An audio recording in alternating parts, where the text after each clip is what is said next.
ब्राझीलमध्ये बेलेम इथं सुरू असलेल्या संयुक्त राष्ट्रांच्या COP30 या हवामानविषयक परिषदेत जागतिक नेत्यांनी COP30 हवामान कराराला मान्यता दिली आहे।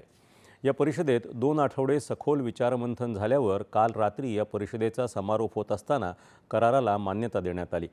मात्र करारात जीवाश्म इंधनांचा वापर थांबवण्याच्या मुद्द्याचा समावेश करण्यात आलेला नाही। या मुद्द्यावर या परिषदेतल्या चर्चेदरम्यान मतभिन्नता पाहायला मिळाली।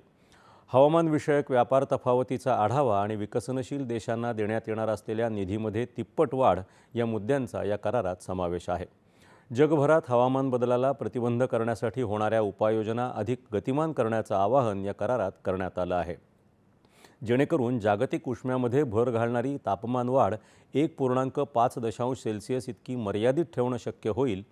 पॅरिस करारामध्ये निर्धारित करण्यात आलेलं हे लक्ष्य आपल्या आवाक्यात ठेवण्यावर या करारात भर देण्यात आला आहे। जागतिक नेत्यांनी या कराराचं स्वागत केलं असलं तरी त्याबाबत मिश्र प्रतिक्रिया देखील उमटत आहेत। विशेषतः तेल उत्पादक देशांकडून आणि खनिज तेल, वायू आणि कोळसा यावर अवलंबून असलेल्या देशांकडून जीवाश्म इंधनाच्या वापरात कपात करण्याच्या सूचनेला विरोध केला जात आहे।